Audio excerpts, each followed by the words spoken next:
कमल थापाज्यू नमस्कार। हजुर नमस्कार। तपाईँ नेपालमा कमै मात्र भेटिने एकजना यस्तो राजनीतिज्ञ हुनुहुन्छ जो खेल्न पनि रुचाउनुहुन्छ। एकजना पुरानो फुटबलर, अहिले आएर टेनिस खेल्नुहुन्छ। हजुर। तर हरेक कुरामा मान्छेले विश्राम लिन्छ कि एउटा समयपछि नि। राजनीतिमा चाहिँ यो लागु हुँदैन रहेछ?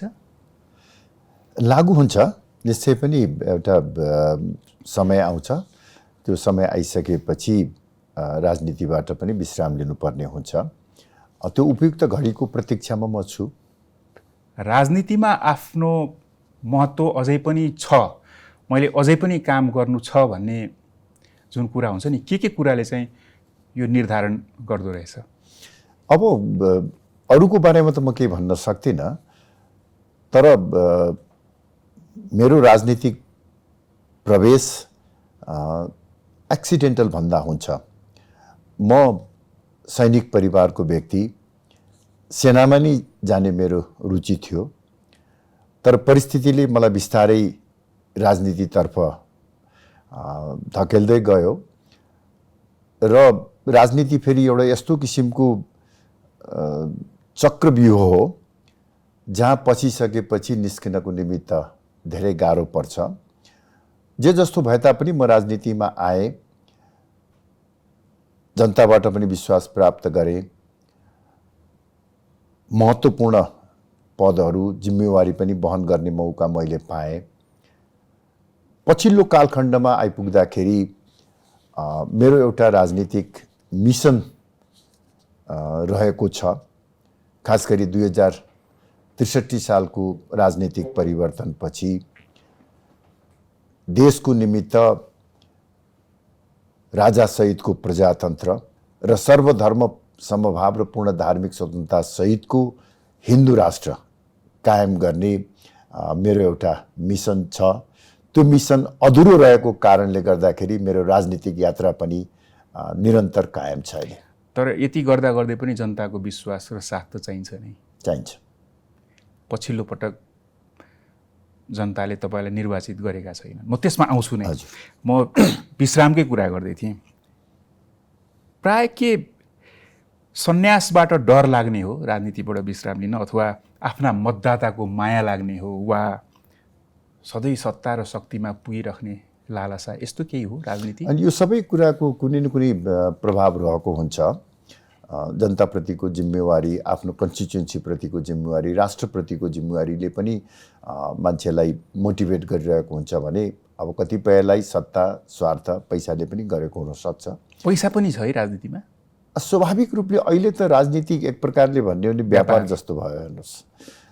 र कतिपय चाहिँ व्यापारीहरू, एउटा ठेक्कापट्टामा रहेका व्यक्तिहरूले पैसा कमाउने सजिलो माध्यमको रूपमा राजनीतिलाई लिएका छन्। तर वास्तवमा राजनीति त्यो होइन। राजनीति भनेको त सेवा हो, राष्ट्र र जनताप्रतिको जिम्मेवारी बोधको चाहिँ एउटा पक्ष हो। तर अहिले त्यो विभिन्न कारणले गर्दा, त्यसका कारणहरू छन्, ले गर्दाखेरि सेवा भावना कम हुँदैछ। राजनीति एउटा व्यापारको रूपमा फस्टाउँदै गएको छ। यसको दूरगामी असर के हुनसक्छ? व्यापारकै रूपमा फस्टाउँदै गयो भने राजनीति कहाँ पुगिन्छ? यसको क्याजुअलिटी त प्रजातन्त्र भन्नुहोस् या लोकतन्त्रमा नै हुन्छ। किनभने कुनै एउटा व्यापारिक स्वार्थ बोकेर आएको व्यक्तिले निर्वाचित भएर जिम्मेवारी हासिल गरिसकेपछि उसको पहिलो प्राथमिकता भनेकै पैसा कमाउने हुन्छ। राजनीतिमा लागेर पैसा कमाउन सकिँदैन। हेर्नुहोस्, राजनीतिक पेसा होइन। यद्यपि अहिले राजनीतिलाई पनि अब नेताहरूले नै पेसाको रूपमा परिणत गरिदिएका छन्। म त त्यो पञ्चायत कालको राजनीतिबाट सुरु गरेको व्यक्ति हुँ। जति बेला पञ्चायतका अधिकांश जनप्रतिनिधिहरू निस्वार्थ सेवा भावले कायम गर्थे, तलब भत्ता हुँदैन थियो, सांसदको पनि एकदम सीमित एउटा निर्वाह भत्तासम्म हुन्थ्यो। तर अहिले त तपाईँ हेर्नुहोस्, अब झन्डै 40,000 जनप्रतिनिधिहरूले जनताले तिरेको ट्याक्सबाट तलब भत्ता सुविधा लिइराखेका छन्। आफैले आफ्नो सुविधा बढाउने काम गरिराखेका छन्। र यो विकृति र विसङ्गति बढ्दै जाँदाखेरि स्वाभाविक रूपले प्रजातन्त्र कमजोर भएको छ। प्रजातन्त्र कमजोर हुने बित्तिकै त्यसको दूरगामी प्रभाव मुलुकको भविष्यमाथि पर्दछ। यहीँनिर मैले दुईटा प्रश्न गरेँ। सुविधा मिनिमम सुविधा पञ्चायतमा दिइन्थ्यो भन्ने कुरा हो, तर आफूलाई पर्याप्त नपुगिन्जेल सेवाको रूपमा राजनीति अघि बढ्न सक्छ? अब यदि पैसा कमाउने कसैको उद्देश्य छ भने राजनीतिमा आउनु हुँदैन। हुँदैन। राजनीति त एउटा त्याग, तपस्या र सेवा नै हो। हेर्नुहोस्, त्यो मानसिकताबाट म गुज्रेको व्यक्ति हुँ। त्यही कारणले गर्दाखेरि हेर्नुहोस्, 5 दशक लामो राजनीतिक यात्राको क्रममा म राजनीतिक रूपमा धेरै पटक विवादित भएको छु, तर आर्थिक अनियमितता, चलखेल, भ्रष्टाचारका सम्बन्धमा मलाई कसैले आरोप लगाउन सक्दैन, किनभने त्यो मेरो एउटा जुन चरित्रको निर्माण भएको छ त्यो त्यही सेवा भावनाबाटै भएको हो। अहिलेको जुन संसद बाहिर बसेर हेर्दै हुनुहुन्छ यहाँले, त्यसमा यस्तो सेवा सुविधा लिनुहुन्न भनेर आवाज उठाउने कोही व्यक्ति देख्नुहुन्छ? अब एकाध व्यक्तिहरू हुनुहुन्छ जसले अझ पनि त्यो आर्थिक स्वार्थभन्दा माथि उठेर आफ्नो राजनीतिक विचारलाई अघि बढाउन खोजिराखेको म एकाध उदाहरण देख्छु। तपाईँ हुँदा त्यस्तो केही पहल गर्नुभएको थियो? सेवा सुविधा कम लिनुपर्छ अथवा लिनु हुँदैन सेवा? होइन, अब जुन सुविधाहरू राज्यले दिइराखेको त्यो सुविधा मैले पनि लिएँ, तर सुविधा बढाउने अथवा सुविधा चाहिँ हासिल गर्ने उद्देश्यबाट अथवा राज्यले नियमपूर्वक दिएका सुविधाभन्दा बढी आर्थिक आर्जन गर्ने दिशातर्फ मेरो कहिले पनि सोचाइ रहेन। राप्रपामा राजेन्द्र लिङ्गदेन विजयी भइसकेपछि निकै उथलपुथल आयो यहाँको राजनीतिक जीवनमा। राप्रपा नेपालको अध्यक्ष बन्नुभयो, त्यसपछि राज संस्था पक्षधर नेता तपाईँ त्यसलाई त्याग्नुभयो, सूर्य चिन्ह पाएर निर्वाचन लड्नुभयो, पराजित हुनुभयो, अनि फेरि राज संस्थाको पक्षधर हुनुभयो। नेपालले अङ्गीकार गरेको यो विभिन्न व्यवस्थामा विभिन्न मन्त्रालयहरू सम्हाल्नुभयो। एकजना नेता यी सबै निर्णयमा पुग्ने आधार चाहिँ के हुँदो रहेछ? परिस्थिति वास्तवमा अब यहाँले धेरै प्रसङ्गहरू उठाउनु भएको छ, त्यो सबै प्रसङ्गको जवाब यो एउटा सानो छोटो कार्यक्रममा सम्भव हुँदैन। खालि म यति मात्र निवेदन गर्न चाहन्छु कि मैले राजेन्द्र लिङ्गदेन विजयी हुनुभएको कारणले गर्दाखेरि अथवा उहाँबाट म पराजित भएको कारणले गर्दा मैले राप्रपा छोडेको वा राप्रपा नेपाल स्थापना गरेको होइन। मेरा केही आधारभूत मान्यताहरू थिए, त्यो आधारभूत मान्यतामा आघात पुगेपछि मैले विरक्त भएर मन मारेर आफैले रगत पसिना बगाएर स्थापना गरेको हुर्काएको पार्टी छोडेर अलग भएको हुँ। दोस्रो, मैले राप्रपा नेपाल पुनर्स्थापना गरे तापनि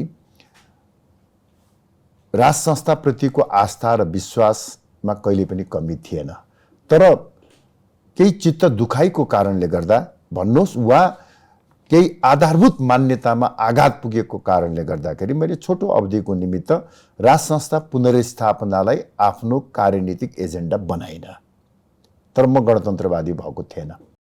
र तेस्रो कुरो, जहाँसम्म चाहिँ एमालेको चुनाव चिन्ह लिएर लड्ने प्रश्न छ, यसमा हाम्रो केही रणनीतिक त्रुटि चाहिँ भएको हो, त्यो स्वीकार गर्दछु म। एउटा परिस्थितिजन्य बाध्यता आयो, तर त्यसको उद्देश्य चुनाव जित्ने मात्रै थियो। अब त्यसमा पनि म असफल भएँ, त्यस कारणले गर्दाखेरि त्यो च्याप्टर क्लोज भइसकेको छ। तर जसरी यहाँले सोच्नुहुन्छ यहाँको मतदाताले त्यसरी नसोच्दो रहेछ। सूर्य चिन्ह लिएर उड्दाखेरि यो व्यक्तिलाई भोट दिनुहुन्न भन्ने निर्णयमा त पुगेकै हुन्, त्यसरी हो अथवा इलेक्सनमै के? होइन, वास्तवमा के भनेदेखि म अब मकवानपुर जिल्लाबाट चुनाव लड्दछु। मैले त्यहाँ विगतमा 2 पटक प्रत्यक्ष निर्वाचन जितेको छु, कसैको सहयोग नलिकन। तर पछिल्लो समयमा गएको 79 सालको चुनावमा एमालेको सहयोगमा म लडेँ, पराजित भएँ। त्यसभन्दा अगाडि म काङ्ग्रेसको सहयोगमा चुनावमा लडेँ, पराजित भएँ। वास्तवमा म एक्लैले चुनाव जितेको ठाउँमा ठुला ठुला पार्टीहरूको सहयोगमा पनि पराजित हुनुको पछाडि केही कारणहरू छ। मैले मकवानपुर जिल्लाको विकासको निमित्त र त्यहाँका जनताको हितको निमित्त अभूतपूर्व काम गरेको छु, तर पनि म पराजित भएको छु। त्यसका केही कारणहरू छन्। त्यो कारण के हो भनेदेखि हेर्नुहोस्, मैले जुन मान्यता बोकेर हिँडिराखेको छु, खास गरी हिन्दू राष्ट्र र राज संस्थाको एजेन्डा बोकेको कारणले गर्दा म माथि जुन किसिमको आक्रमण हुन्छ र जुन किसिमको एउटा खास गरी हिन्दू राष्ट्रको विरुद्धमा सङ्गठित जनमत छ, त्यो जनमतले मलाई मकवानपुरबाट कहिले पनि चुनाव जित्न दिँदैन भन्ने मेरो निष्कर्ष हो। हेर्नुहोस्, हिन्दू राष्ट्र र राज संस्थाको आवश्यकता किन भनेर मैले अहिले यहाँलाई प्रश्न गरेँ भने यसको जवाफ मैले देशको निमित्त वास्तवमा 2063 सालमा जुन राजनीतिक परिवर्तन गरियो, त्यो राजनीतिक परिवर्तन विद्रोही पक्षले चाहे जनयुद्धबाट भन्नुहोस् चाहे आन्दोलनबाट विजयी भएर आफ्ना मान्यताहरू स्थापित गरेको अवस्था होइन। 2063 सालको आन्दोलन दरबार र आन्दोलनकारी शक्तिहरूका बीचमा सम्झौता भएर टुङ्गिएको हो। त्यो सम्झौताको मूल स्पिरिट भनेकै 47 सालको संविधानमा टेकेर संविधान सभाको चुनाव गर्ने र संविधान सभाबाट नयाँ संविधान निर्माण गर्ने र त्यो नयाँ संविधानमा राज संस्थालाई पनि स्थान दिने, यो स्पिरिटको आधारमा आन्दोलन सम्झौताबाट टुङ्गिएको थियो। तर त्यसपछि आन्दोलनको रापतापमा विदेशी शक्तिहरूको दबावमा नेपालका राजनीतिक दलहरूले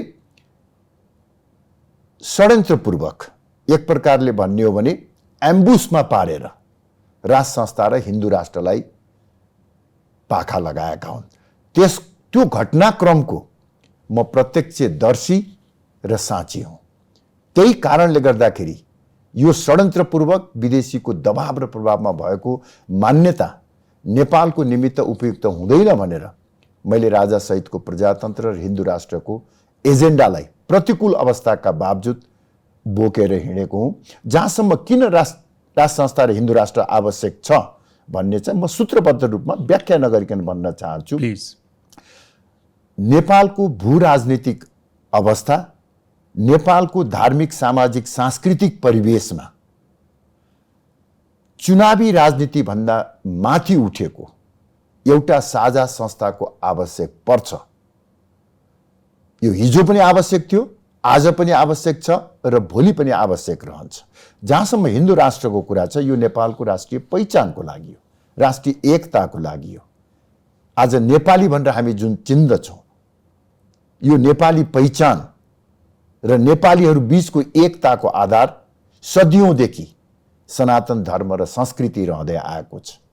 यसलाई जतिसुकै हामीले आलोचना गरे तापनि यो सत्यलाई हामीले निराधार प्रमाणित गर्न सक्दैनौँ। त्यस कारणले गर्दाखेरि नेपालको राष्ट्रिय अस्तित्वको रक्षाका लागि, प्रजातन्त्रको संरक्षणकै लागि, मुलुकको बृहत्तर आर्थिक विकास र समृद्धिको लागि हिन्दू राष्ट्र राज संस्था आवश्यक छ। यतिका वर्ष जुन विभिन्न परिवर्तनपछि गणतन्त्र बेहोर्दै आएका छौँ, त्यसले पनि यहाँले राख्नु भएको यी एजेन्डाहरूलाई अझै प्रबल गर्दै लगेको हो। 2063 सालको परिवर्तन गर्दाखेरि त्यो परिवर्तनका संवाहकहरूले भनेका कुराहरूलाई हामी एकपटक स्मरण गरौँ।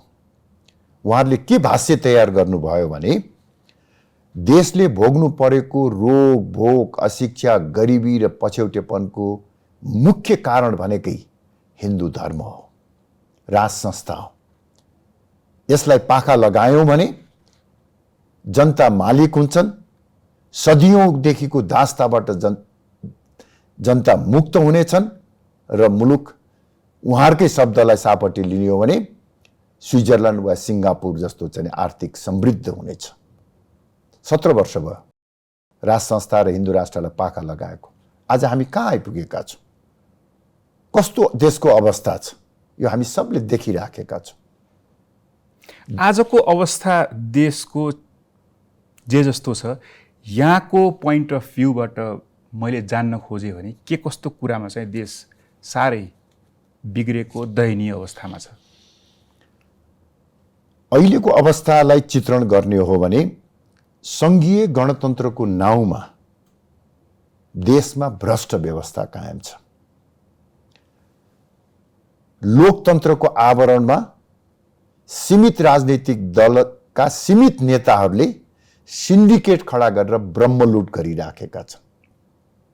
बाह्य शक्तिको चलखेल प्रभाव तीव्र रूपले बढेर गएको छ र नेपाल अन्तर्राष्ट्रिय महाशक्तिहरूको रणनीतिक प्रतिस्पर्धा स्थल बन्न सक्ने खतरा छ।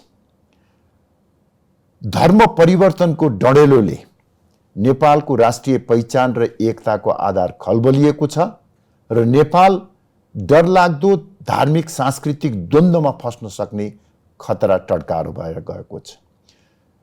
देशभित्र आर्थिक विकास हुन नसकेको कारणले गर्दाखेरि देशको कुल जनसङ्ख्याको झन्डै 30% र युवा जनसङ्ख्याको 60% विदेश पलायन हुन बाध्य भएका छन् र यसको साथसाथै मुलुकको राज्य संयन्त्रको प्रभावकारितामा तीव्र रूपले ह्रास आएर गएको छ। यो सबै कारणले गर्दाखेरि हामी बडो स्पष्ट रूपमा भन्न सक्दछौँ, कतिपयलाई चित्त दुख्ला, कतिपयलाई तितो लाग्ला, तर देशको धरातल यथार्थ के हो भने 2063 सालपछि राज संस्था र हिन्दू राष्ट्रलाई पाखा लगाएर कायम गरिएको सङ्घीय गणतन्त्र असफल साबित भएको छ। यो जे जति कुराहरू भन्नुभयो गणतन्त्रकै देन हो। उसो भए गणतन्त्र धर्मनिरपेक्षता वा सङ्घीयताको कारणले मात्र होइन, तर यी मूल कारण हामीले यी मान्यताहरूमा सुधार गर्न सक्यौं भने राजनीतिक स्थिरता र प्रजातन्त्रको सुदृढीकरण सम्भव हुन्छ भन्ने मलाई लाग्छ।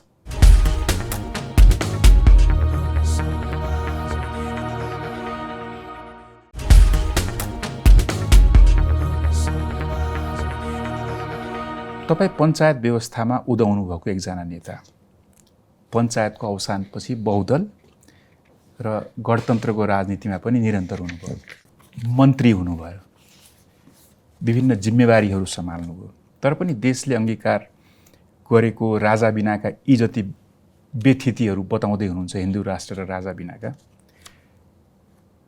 त्यसमा कतै न कतै मैले पनि सुधार गर्न सक्थेँ म व्यवस्थामा हुँदाखेरि नै भन्ने खालको, वा केही मैले योगदान गरेँ भन्ने खालको त्यस्तो कुराको जवाफ के हुन सक्छ? यहाँ वास्तवमा म त्यति उत्साहित छैन। हेर्नुहोस्, जब विद्यार्थी अवस्थामा सन् 1974 मा 19 वर्षको उमेरमा म विदेश भ्रमणमा जाने मौका पाएँ। फर्केर आउँदा मलाई के लाग्थ्यो भने कुनै दिन अब 10-20 वर्षपछि नेपाल पनि यस्तै समुन्नत हुन्छ भन्ने मलाई लाग्थ्यो। कालान्तरमा म आफै नीति निर्माणको ठाउँमा पुगेँ, तर पनि आज देशको अवस्था हेर्दाखेरि म आफै पनि असफल भएको मलाई महसुस हुन्छ। मबाट पनि केही कमी कमजोरीहरू भएका छन्, त्यो मैले महसुस गरेको छु र समग्र रूपमा चाहिँ भन्दाखेरि वास्तवमा हामीले उत्साहित हुन सक्ने अवस्था वातावरण छैन। देश बन्नुपर्छ, देश विश्वको अरू देशको कम्पिटिसनमा अगाडि बढ्नुपर्छ, त्यही किसिमले देशले कामहरू गर्नुपर्छ, देश समृद्ध हुनुपर्छ भन्ने मान्यता चाहना राजनीतिमा भएका सबै नेताजीहरूको हुन्छ। तर देशको स्थिति अघि हामीले छलफल गरिहाल्यौँ, जे जस्तो छ निकै दयनीय छ। यो देशभित्रकै मात्रै कारणले यस्तो हुन्छ वा बाह्य कारणहरू पनि यसमा मुख्य होइन, बाह्य कारणहरू पनि हुन्छन् स्वाभाविक रूपले। अब अहिलेको जुन एउटा ग्लोबलाइज एउटा चाहिँ परिस्थिति छ, यसमा छिमेकीहरूको र अन्तर्राष्ट्रिय शक्तिहरूको चासो चिन्ता भइरहन्छ, त्यसले कुनै न कुनै प्रभाव पार्दछ। तर मलाई के लाग्छ भने एउटा अहिले अलिकति मूल धारभन्दा अलिकति पर रहेर चाहिँ नि परिस्थितिलाई म हेरिराखेको छु। यो स्थितिमा म के पाउँछु भने हेर्नुहोस्, तपाईँले भन्नुभएको जस्तै सुरुमा प्राय सबै राजनीतिक नेताहरू इमान्दारीपूर्वक काम गर्न खोजिराखेका हुन्छन्। सबै कसैको पनि एउटा कुत्सित मनसाय, दूषित भावनाबाट राजनीतिमा प्रवेश गरेको, खास गरी नेतृत्व तहमा रहेका व्यक्तिहरूको चाहिँ त्यस्तो हो जस्तो मलाई लाग्दैन। अघि हामीले चर्चा गरेको ठेकेदार पनि, हजुर निश्चय पनि, मलाई नामै लिएर भन्नुपर्दाखेरि पुष्पकमल दाहाल प्रचण्ड, केपी ओली, शेरबहादुर देउबा वा अन्य उहाँहरूका समकालीन नेताहरूको पनि ब्रह्मलुट गरौँ, पैसा कमाउँ, सर्वसत्तावादी ढङ्गबाट अगाडि बढौँ भन्ने उहाँहरूको सोच थियो जस्तो मलाई लाग्दैन। तर परिस्थितिले जब उहाँहरूलाई चाहिँ घेर्दै गयो, त्यो परिस्थितिलाई चिरेर आफ्नो आदर्श, सिद्धान्त र विचारमा उहाँहरू अडिन सक्नु भएन, कम्प्रोमाइज गर्दै जानुभयो। र कम्प्रोमाइज गर्दै जाँदाखेरि स्वाभाविक रूपले अनेक किसिमका विकृति र विसङ्गतिहरू देखा परे। अब यसलाई अलिकति प्रष्ट रूपमा भन्ने हो भने नेपालमा मात्र होइन, कतिपय विकासोन्मुख देशहरूमा नवोदित प्रजातन्त्रहरूमा प्रजातन्त्र र प्रजातान्त्रिक मान्यतालाई ठिक ढङ्गबाट अगाडि बढाउन नसक्दाखेरि प्रजातन्त्र नै अराजकताको कारण भएको संसारका विभिन्न मुलुकहरू हामीले देखेका छौँ। र प्रजातन्त्र आएपछि फेरि निरङ्कुशतातर्फ फर्केको उदाहरण पनि थुप्रै देखिन्छ। अथवा ढङ्गले प्रजातन्त्रको अभ्यास गर्न नसकेको केही कमी कमजोरी। त्यसमा मैले चाहिँ मेरो विश्लेषणबाट चाहिँ म नेपालको सन्दर्भमा मुख्य रूपमा 3वटा कारणहरू देखेको छु। पहिलो संरचनागत, दोस्रो नीतिगत र तेस्रो विचारगत। संरचनागत कुराकानी गर्दाखेरि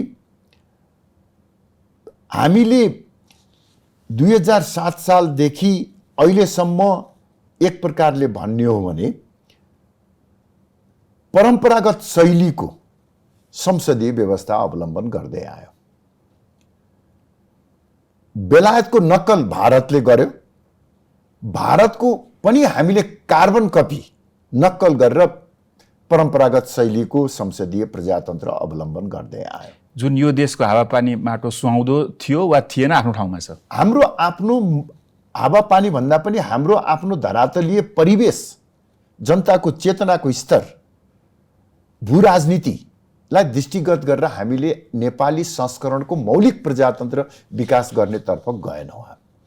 र जब मानिसले आफ्नो सिद्धान्त र आदर्शबाट विचलित हुन्छ, त्यो विचलित हुने बित्तिकै स्वाभाविक रूपले विकृतिहरू जन्मन्छ। अहिलेको अवस्था त्यही हो भन्ने मलाई लाग्छ कि इमान्दारीपूर्वक सुरु गर्यो, तर जब इमान्दारीपूर्वक सुरु गरे तापनि त्यो काम गर्न सक्दैन, त्यो नसक्ने बित्तिकै आफ्नो पद, प्रतिष्ठा र सुविधा जोगाउनको निमित्त उसले आफ्नो सिद्धान्त कम्प्रोमाइज गर्छ। सिद्धान्त आदर्श कम्प्रोमाइज गरिसकेपछि अनि जुनसुकै किसिमको चाहिँ नि विकृति र विसङ्गतिसँग पनि सँगसँगै प्रभावित भएर अगाडि बढ्न बाध्य हुन्छन्। र त्यो बाध्यताबाट निस्कन जसले सक्छ, जुन किसिमको त्यो किसिमको साहस, दूरगामी सोचाइ र भिजन बोकेको व्यक्ति नआएसम्म यो स्थिति त्यही नै रहन्छ भन्ने मलाई लाग्छ। प्रजातन्त्रको नेपाली मौलिक संस्करण, त्यसको खाका के हो यहाँको विचारमा? नेपालको भू राजनीतिक अवस्था, नेपालको धार्मिक, सामाजिक, सांस्कृतिक परिवेश, नेपाली जनताको आर्थिक समृद्धिको चाहना, यो सबैलाई दृष्टिगत गर्दाखेरि नेपालको निमित्त हामीले राजादेखि माओवादीसम्म अटाउने मौलिक प्रजातन्त्र विकास गर्नुपर्दछ र गर्न सक्दछौँ। राजालाई अभिभावकको रूपमा, एउटा मोरल अथोरिटीको रूपमा राजनीतिभन्दा माथि उठेको साझा संस्थाको रूपमा कायम गर्ने, देशको शासन जनता वा जनताबाट निर्वाचित प्रतिनिधिहरूले गर्ने। यस क्रममा मेरो मान्यता के छ भने राजा नैतिक अभिभावकको रूपमा राष्ट्र प्रमुख रहने, जनताबाट प्रत्यक्ष निर्वाचित कार्यकारी प्रधानमन्त्री रहने। 5 वर्षका लागि 5 वर्षका लागि 2 पटकभन्दा बढी उठ्न पदमा रहन नपाउने यो व्यवस्था हामीले गर्नुपर्दछ। त्यतिको साहस छ हामी नेताहरूमा? गर्नुपर्दछ। गर्न सक्यौँ भने मलाई लाग्छ त्यो चाहिँ नि एउटा देशले एउटा काँचुली फेर्छ भन्ने मलाई लाग्छ। छिटै नै फेर्न सक्ला। 8-10 वर्षको बिचमै मलाई लाग्छ चाहिँ नि हामीले धेरै ठुलो आर्थिक फड्को मार्न सक्ने अवस्था रहन्छ र नेपालको धार्मिक, सामाजिक, सांस्कृतिक एउटा पहिचानको रूपमा हिन्दू राष्ट्र कायम राख्यौँ भने त्यसले चाहिँ नि मलाई लाग्छ एउटा शान्ति सुव्यवस्था पनि कायम राख्न सक्छ। यो परिवर्तन हेर्नुहोस्, अहिले अब जुन किसिमको निर्वाचन परिणाम हामीले पद्धति हामीले अवलम्बन गरिराखेका छौँ, जुन किसिमको एउटा परम्परागत शैलीको संसदीय व्यवस्था हामीले अवलम्बन गरेका छौँ, यो त एक प्रकारले भन्ने हो भने भ्रष्टहरू उत्पादन गर्ने कारखाना जस्तो भयो क्या। जति इमान्दारीपूर्वक प्रयास गरे पनि तपाईँ अब सुधार गर्न चाहनुहुन्छ, चुनावमा जानु पर्यो, करोडौँ रुपियाँ तपाईँले खर्च गर्नुपर्छ, अनेक किसिमका अपवित्र गठबन्धन गर्नुपर्छ, अनि त्यहाँबाट तपाईँ चुनाव जितेर आउनुभयो भने पनि तपाईँले कसरी सुधार गर्न सक्नुहुन्छ? एक्लै पर्नुहुन्छ। एक्लै समूहमै पनि दलगत रूपमा पनि तपाईँले अरबौँ रुपियाँ खर्च गरेर चुनाव जितेर आउनुभयो भने त्यो अरबौँ रुपियाँको त असुली त कुनै न कुनै रूपमा गर्नु पर्ला। विदेशीहरूको सहयोग आशीर्वाद नभइकन अहिले चुनाव जित्न सकिँदैन, सरकारमा पुग्न सकिँदैन भन्ने आत्मसमर्पणवादी मानसिकता हावी छ। त्यो विदेशीहरूको सहयोग लिने प्रवृत्तिले नेपालको राष्ट्रिय स्वार्थको रक्षा हुन सक्दैन। यो सबै किसिमका जुन एउटा विकृतिजन्य बाध्यताहरू छन्, यसबाट मुक्तिको निमित्त राजालाई अभिभावक, जनताबाट प्रत्यक्ष निर्वाचित लोकप्रिय अधिकार सम्पन्न प्रधानमन्त्री हामीले राख्यौँ भने मलाई लाग्छ त्यसले धेरै सुधार गर्न सक्छ। अहिलेको अब एउटा कुरा हामीले बुझ्नुपर्दछ, त्यो राजाले पनि बुझ्नुपर्दछ, राजनीतिक दलले पनि बुझ्नुपर्छ, आम जनताले बुझ्नुपर्छ। अब विगतको जस्तो राज संस्था नेपालमा सम्भव छैन र उपयुक्त पनि हुँदैन। 2063 सालभन्दा अघिको जस्तो राज संस्था होइन।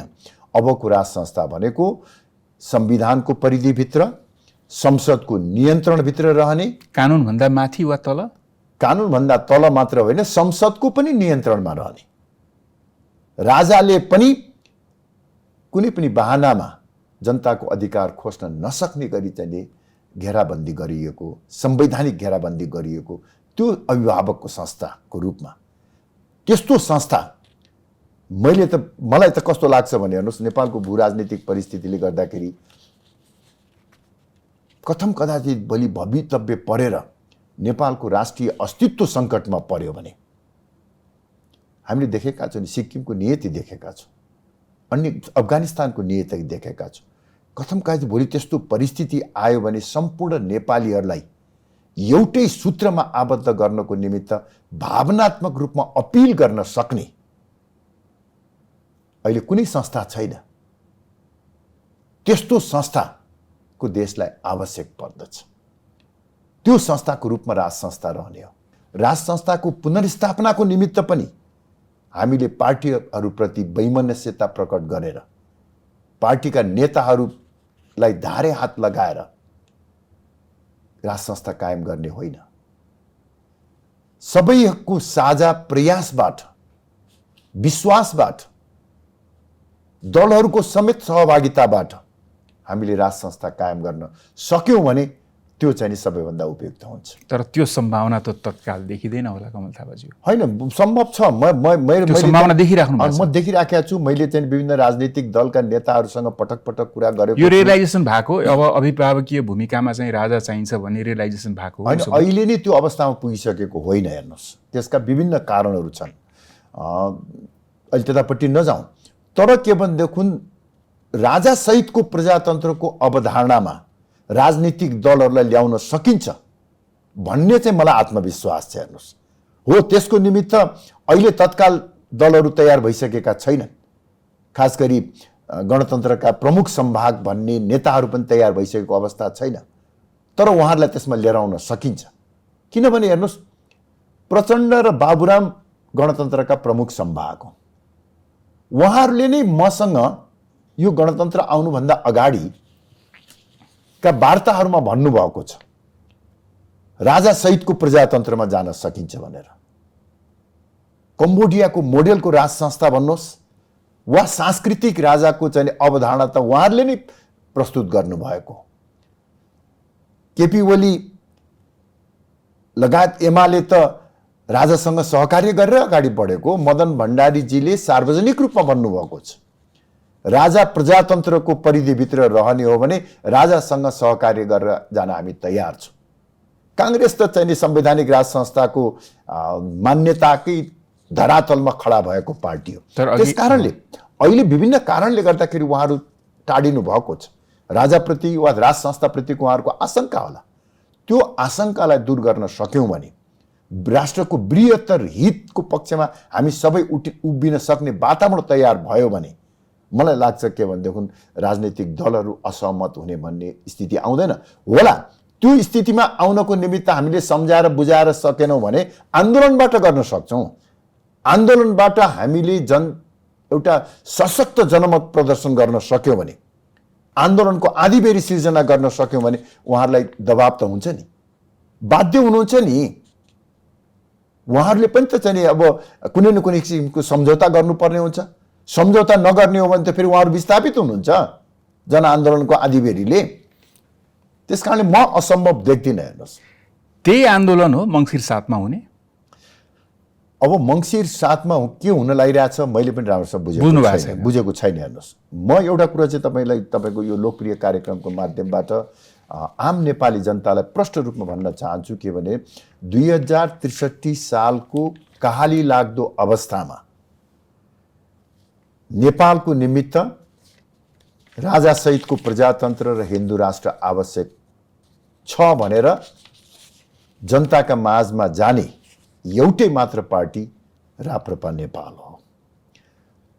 2072 सालको संविधान निर्णयार्थ संविधान सभामा प्रस्तुत गर्दा त्यसको विपक्षमा मतदान गर्ने 25 जना सांसद राप्रपा नेपालका मात्रै थिए। संविधानको पहिलो मस्यौदामा गणतन्त्र, धर्मनिरपेक्षता र संघीयता अपरिवर्तनीय लेखिएकोमा त्यसलाई परिवर्तन गर्न सकिने, जनताको अभिमतको आधारमा परिवर्तन गर्न सक्ने अधिकार सुनिश्चित गर्ने काम राप्रपा नेपालले गरेको। त्यही संवैधानिक अधिकारको प्रयोग गरेर आज विभिन्न समूह, वर्ग, व्यक्ति, दलहरूले राज संस्था र हिन्दू राष्ट्रको पक्षमा जुन आवाज उठाइराखेका छन्, सङ्घर्ष गरिरहेका छन्, त्यसलाई देख्दाखेरि हामीलाई खुसी लाग्छ, गौरवको अनुभव हुन्छ। त्यस कारणले राजासहितको प्रजातन्त्र र हिन्दू राष्ट्रको पक्षमा गरिने कुनै पनि कार्यमा राप्रपा नेपालको नैतिक समर्थन रहनेछ। अहिले मङ्सिर 7 गते हुन लागेको जुन आन्दोलन छ, यदि यो आन्दोलनले राजासहितको प्रजातन्त्र र हिन्दू राष्ट्रको पक्षमा सशक्त रूपले आवाज उठाउँछ भने यसलाई हाम्रो नैतिक समर्थन रहनेछ र आवश्यक भयो भने हामी सहकार्य गरेर पनि हिँड्न तयार रहन्छ। सहभागिता पनि हुनेछ प्रोभाइडेड। शर्त एउटै छ, त्यो के हो भने हिन्दू राष्ट्र र राज संस्थाको पक्षमा खुलेर आउनु पर्दछ।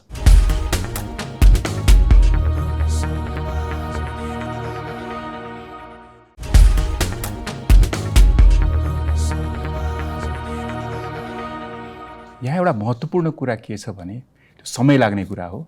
कन्भिन्स भइसक्नु भएको छैन भन्ने कुरा आयो। आन्दोलनको माध्यमबाट आवाज उठाएर हुने कुराहरू भन्नुभयो। महत्त्वपूर्ण कुरा के भने राजाको उमेरको कुरा पनि हो। उमेर त बढ्दैछ उहाँको। सायद यतिका वर्ष बाँच्ने राजा त कमै मध्येको हुनुहुन्छ होला उहाँ। यसले चाहिँ म्याटर गर्छ कि गर्दैन? मलाई चाहिँ के लाग्छ भने हेर्नुहोस्, राजाको उमेरको कारणले होइन, देशको धरातलीय अवस्था र जनताको परिवर्तनको चाहनाको जुन वेग म देखिराखेको छु, त्यस आधारमा 2084 सालभन्दा अगाडि नै नेपालमा राज संस्था र हिन्दू राष्ट्र पुनर्स्थापना हुन्छ भन्ने मलाई लाग्छ। यो तपाईले आज नयाँ कुरा खोल्नुभयो त्यसो भए। हजुर, त्यसको मुख्य कारण जनताको परिवर्तनको तीव्र चाहना, विकल्पको खोजी र मुलुकको अहिलेको धरातली अवस्था। यसले सबैलाई बाध्य बनाउँछ। स्वयं प्रचण्ड, ओली र शेरबहादुरजीलाई पनि बाध्य बनाउँछ। र म उहाँहरूलाई पनि भन्न चाहन्छु तपाईँको यही कार्यक्रमको माध्यमबाट, राज संस्था स्थापना हुँदाखेरि उहाँहरूले आफूलाई असुरक्षित ठान्नुपर्ने जरुरी छैन। हामीले निरङ्कुश राजतन्त्रको वकालत गरेको होइनौँ।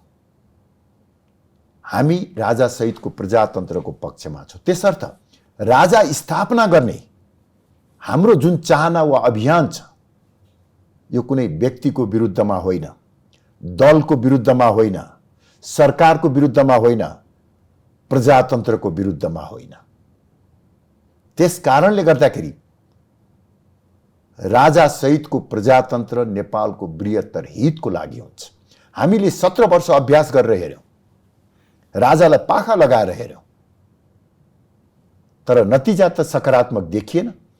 भने यो अभ्यासको अनुभवबाट पाठ सिकेर अब फेरि एकपटक सबै नेपाली एक ठाउँमा उभिने अवस्थाको सिर्जना गरौँ। जसरी पञ्चायत फाल्दा बहुदलका नेताहरूले जनतालाई आह्वान गरे, आउनुस् हामीलाई साथ दिनुस्, जसरी बहुदलबाट राजा हटाउँदा माओवादीले जनतालाई र अन्य पार्टीहरूलाई आह्वान गर्यो, त्यसरी नै यदि यो देशको लागि राजा चाहिने हो भने तपाईलाई लाग्दैन राजाले नै आह्वान गर्नुपर्छ? राजाले यो भएन, त्यो भएन, यो बिग्रियो, त्यो बिग्रियो भन्नेसम्मको बोलेको त सुनिन्छ। प्यारा देशवासीहरू अब मै आउनु पर्यो भन्ने खालको जनतालाई आह्वान गरेको त सुनिँदैन। ताप्केको बिड तातिरहेछ, तातिरहेछ छैन, होइन? अनि हेर्नुहोस्, अब राजा ज्ञानेन्द्रले जेठ 29 गते राजदरबार छोडेर जाँदा पत्रकार सम्मेलन मार्फत व्यक्त गरेका विचारहरूलाई हेर्ने हो भने हामी प्रष्ट रूपमा बुझ्न सक्दछौँ कि राजाले देशको भलो हुन्छ भने म त्याग गर्नको निमित्त तयार छु। सायदै संसारमा कहीँ पनि यस्तो उदाहरण पाइँदैन कि षड्यन्त्रपूर्वक राज संस्थालाई पाखा लगाइयो, देश रक्तपातमा नजाओस्, जनता नमारिउन् भनेर राजाले सहर्ष राजदण्ड र श्रीपेच नासोको रूपमा सरकारलाई दिएर हाँसी आफैले गाडीमा बसेर ड्राइभ गरेर बडामारनलाई बायाँपट्टि राखेर दरबारबाट निस्किएको त्यो दिनको चाहिँ नि सम्झनुहोस् त। त्यसपछि राजाले चाहेको भएदेखि त विदेशमा गएर बस्न सक्ने हैसियत थियो, सुविधा थियो। कतिपय मुलुकले उहाँलाई आश्रयको निमित्त अनुरोध पनि गरेका थिए, तर म नेपालमै रहन्छु भन्ने जुन किसिमको एउटा साहस राजाबाट देखाइयो, त्यो नेपाल र नेपाली जनताप्रतिको विश्वास थियो चाहिँ। र अहिले पनि नेपाली जनता राज संस्था कायम रहोस् भन्ने चाहन्छ। त्यस कारणले म के भन्छु भने हेर्नुहोस्, हो राजाले दलहरूको विश्वास जित्न सक्नु पर्दछ, त्यसको निमित्त वातावरण तयार गर्नु पर्दछ। राजा र दलको बीचमा कन्फ्रन्टेसनको स्थितिमा देशलाई फाइदा हुँदैन र राज संस्था पनि राज संस्था पुनर्स्थापना गर्ने क्रममा चाहिँ राजाले आह्वान गरेर आन्दोलनमा आउने कुरा चाहिँ म त्यसलाई उपयुक्त ठान्दिनँ। यहाँ एक थरीले भन्नुहुन्छ राजा आऊ देश बचाऊ, म त्यसको ठिक विपरीतमा छु। राजा आऊ देश बचाऊ होइन, जनता आऊ राजा ल्याऊ, राजा र जनता मिलेर देश बचाऊ, देश बनाऊ। यो मान्यता र मेरो राजा सहितको प्रजातन्त्रको मान्यता हो। तर यहाँ चाहिँ राजनीतिक पार्टी आऊ भन्ने चाहिँ भएन। फेरि होइन प्रजातन्त्र भन्ने बित्तिकै त स्वाभाविक रूपले दलहरू त रहन्छ नि। दल बिनाको प्रजातन्त्र त अब अहिले परिकल्पना गर्न सकिँदैन। हरेक व्यवस्था एउटा अन्तरालमा व्यवस्थाहरू परिवर्तन हुन्छ। पुरानो व्यवस्थाका मान्छेहरू सहित नयाँ मान्छेहरू त्यो व्यवस्थामा जोडिन्छन्, सञ्चालन गर्छन्, तर पनि जनताको स्तर त्यही हुन्छ, खस्किन्छ। अहिले यसो हेर्दाखेरि पञ्चायतदेखि गणतन्त्रसम्म आउँदा सबै मान्छेहरू राजनीतिमा सक्रिय सबै मान्छेहरू हुनुहुन्छ राजा बाहेक। भोलि फेरि जुन यहाँले कुरा गर्दै हुनुहुन्छ त्यो आएर पनि सबै ठिकठाक हुन्छ भन्ने ग्यारेन्टी त केही पनि छैन।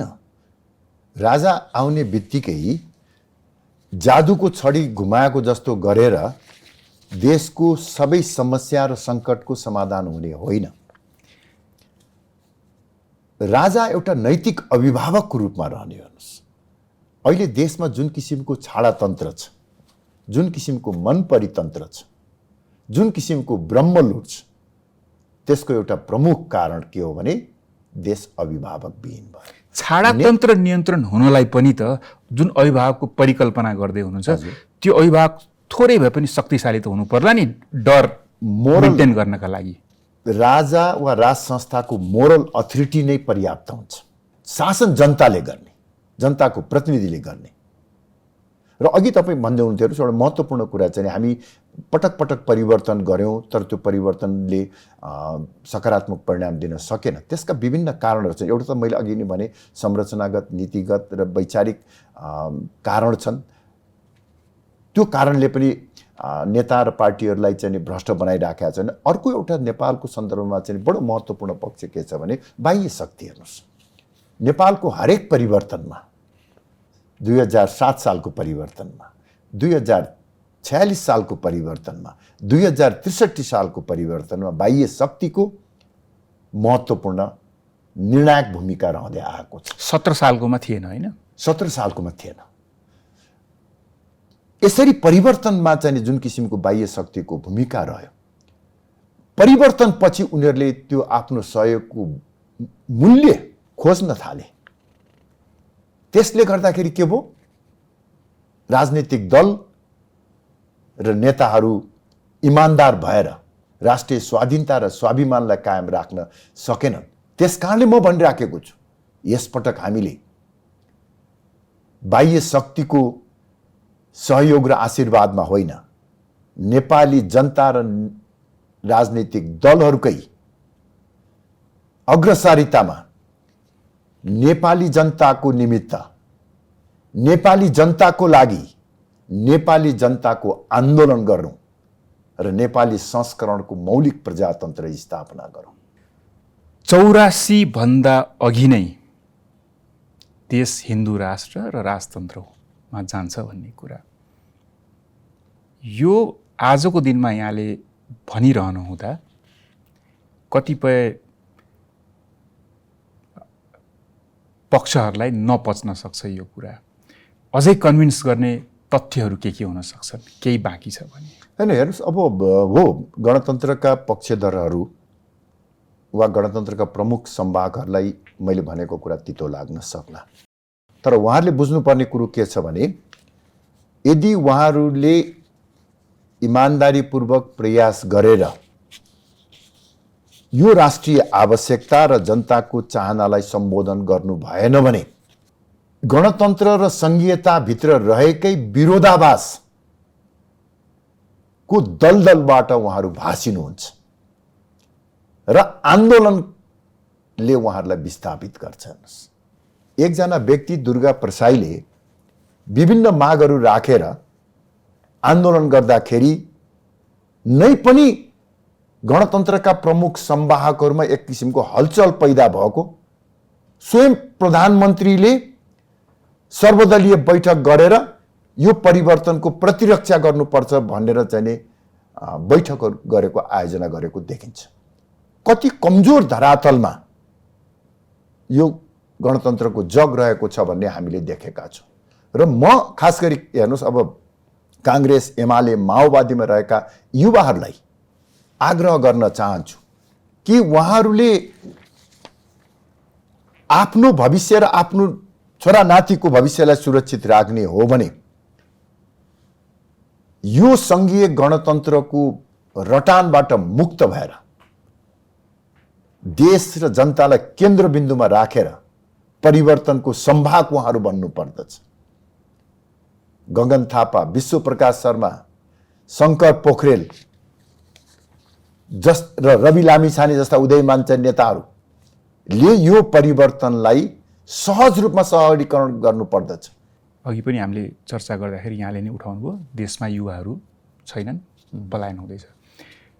तर विदेशमा गएका नेपालीहरूले पठाउने जुन पैसा छ नि, त्यो पैसाले देशको अर्थतन्त्रको महत्त्वपूर्ण हिस्सा ओगट्छ। हामी परिकल्पना गरिरहेको अर्को परिवर्तनपछि युवाहरूलाई यहीँ राख्ने भन्छौँ। त्यो पैसा बिना देश चल्न सक्ने अवस्था हुन्छ, अथवा देशमा त हामीसँग केही पनि छैन, हामी केही उत्पादन गर्दैनौँ। हेर्नुहोस्, म यसमा पनि प्रष्ट छु। नेपाली युवाहरूको रगत र पसिना बेचेर मलेसियाको जङ्गल र अरबको मरुभूमिमा रगत पसिना बगाएका युवाहरूले पठाएको रेमिट्यान्सबाट देश चलाउने सोचाइ नै गलत हो। पहिला थिएन, पछि त विकसित हुँदै गयो र अर्थतन्त्रमा पनि यसले हिस्सा गर्दै गयो। अनि यसको मुख्य कारण के हो भने यो सबै घटनाक्रमको सुरुवात यो अहिलेको चाहिँ परिस्थिति माओवादीको हिंसात्मक विद्रोहपछि विकसित हुँदै गएको। माओवादीले जनयुद्ध सुरु गर्दाखेरि 2052 सालमा पासपोर्ट बनाएर विदेशमा रोजगारीमा जाने जम्मा 12,000 थिए एक वर्षमा। 63 सालमा आइपुग्दाखेरि 10 वर्षको जनयुद्धको कारणले गर्दाखेरि 63 सालमा एक वर्षमा 1,29,000 गए र सङ्घीय गणतन्त्र स्थापना भइसकेपछिको यो तपाईँको अर्को 10 वर्षमा हामी आइपुग्दाखेरि गत वर्षको चाहिँ हामीले तथ्याङ्क लिने हो भने एक वर्षमा 5,40,000 भन्दा बढी युवाहरू विदेश पलायन भएका छन्। पढ्नका लागि पनि काम गर्नका लागि यो प्रवृत्तिबाट देश चलाउने जुन सोचाइ अहिलेका नेताहरूमा छ त्यो सोचाइ नै गलत हो। हामीले देशभित्रै शान्ति स्थायित्व कायम गरेर आर्थिक विकास गरेर रोजगारीको अवसर सिर्जना गरेर ती युवाहरूलाई देशमा फर्काउने र काम गर्ने वातावरण सिर्जना गर्नु, तब न देश विकास हुन्छ। होइन भने उनीहरूले पठाएको रेमिट्यान्सबाट कहिलेसम्म चलाउने? नेपालको आफ्नो आन्तरिक आम्दानी राजस्वबाट त अब हामी कर्मचारीको पनि तलब दिन नसक्ने अवस्थामा पुगिसकेका छौँ। विदेशीहरूसँग लिएको ऋण तिर्न सक्ने अवस्थामा छैनौँ। अनि यो रेमिट्यान्सको भरमा कतिन्जेल चलाउने? त्यही कारणले गर्दाखेरि अहिले हेर्नुहोस्, अहिलेको सरकारले केही समय अगाडि केही मुलुकहरूसँग चाहिँ यो श्रम सम्बन्धी सम्झौता गरेर नेपालका दक्ष जनशक्तिहरू विदेशमा पठाउने भनेर भनिरहेका छ। के यही हो अब नीति? देशभित्र रोजगार प्रवर्धन गर्ने योजना छैन, कार्यक्रम छैन। वैदेशिक रोजगारलाई प्रवर्धन गरेर अनि देश चलाउँछु भन्ने यस किसिमको एउटा चाहिँ यो दिमागीय दिवालियापनबाट हामी मुक्त हुनै पर्छ। हेर्नुहोस्, अभिभावकीय हैसियतमा रहने राज संस्था आएपछि यसबाट मुक्त हुन सकिएला त? होइन, अब राज संस्थाले यो सबै त्यो यो सबैबाट मुक्त गराउने त दलहरूले नै हो, नेताहरूले नै हो। दल त्यही हो, नेता त्यही हुन्। हामीले, मलाई लाग्छ हेर्नुहोस्, अब राज संस्था सहितको प्रजातन्त्र हिन्दू राष्ट्र कायम गर्न सक्यौँ भने अहिलेको शक्ति सन्तुलनमा धेरै ठुलो परिवर्तन आउँछ। र मैले अघि भनेको किसिमको व्यवस्था, नैतिक अभिभावकको रूपमा राज संस्था, जनताबाट प्रत्यक्ष निर्वाचित प्रधानमन्त्री हुने व्यवस्था कायम गऱ्यौँ भने मलाई लाग्छ के भनेदेखि अहिलेका भ्रष्ट नेताहरूबाट देशले मुक्ति पाउँछ। झन्डै 2 करोड जनताले भोट हालेर जिताउने प्रधानमन्त्री न विदेशीको गुलाम हुन सक्छ, न भ्रष्ट हुन सक्छ, न अनैतिक हुन सक्छ। राजनीतिक कुराकानी यति नै। मैले यहाँलाई सोध्नै पर्ने एउटा दुईवटा कुरा मलाई खुब जिज्ञासा लागेको थियो, भेट्न पायो भने अन्तर्वार्ताको क्रममा सोध्छु नै भएको थिएँ। रिस उठ्छ है तपाईँलाई? पत्रकारसँग रिसाउनुहुन्छ, सभामुखसँग रिसाउनुहुन्छ? त्यो छेडीको त्यो अब तपाईँको के भनेदेखि त्यसलाई अभिनय त भन्नु भएन, तत्कालको रियाक्सन हो त्यो। त्यसपछि मलाई लाग्छ मेरोमा त्यस्तो किसिमको कुनै एउटा कसैप्रति रिस राग द्वेष राख्ने मेरो प्रवृत्ति नै छैन। हेर्नुहोस्, अब म एउटा यो अर्को पाटो पनि छ मेरो जीवनको, त्यो आध्यात्मिक पाटो हो। म नियमित रूपले गीता पढ्दछु, हरेक दिन केही न केही अध्याय केही श्लोकहरू गरिराखेको छु र गीताको जुन किसिमको निष्काम कर्मको सन्देश छ र जुन किसिमको एउटा हेर्नुहोस् त्यहाँको चाहिँ नि एउटा मार्गदर्शन छ। म तपाईँलाई एउटा संस्कृतको श्लोक चाहिँ नि सुनाएर अनि त्यहाँ कार्यक्रमको चाहिँ नि अन्तिमतिर जान्छ। गीतामा एक ठाउँमा भनिएको छ, भगवान् श्रीकृष्णले भन्नुभएको छ, ध्यायते विषयम पुछ सङ्गतेषु पजायते संगात संजायति काम कामात् क्रोध अभिजायति क्रोधात् भवति सम्मोह सम्मोहत् स्मृति विभ्रंश स्मृति भंसात् बुद्धिनाशो बुद्धिनाशात् प्रणश्यति। यसलाई नेपालीमा भन्दाखेरि कसैले कुनै एउटा विषयप्रति आसक्ति राखेर काम गर्दाखेरि त्यो विषय प्राप्त नहुँदाखेरि उसमा क्रोध आउन सक्छ। क्रोधले बुद्धिनाश गराउँछ र बुद्धिनाश भएपछि मान्छेको पतन हुन्छ। त्यसकारणले ममा तपाईँको त्यो स्थायी किसिमको क्रोध रिस राग द्वेष छैन। हस्, धेरै धेरै धन्यवाद समय दिनुभयो। हस्, धन्यवाद।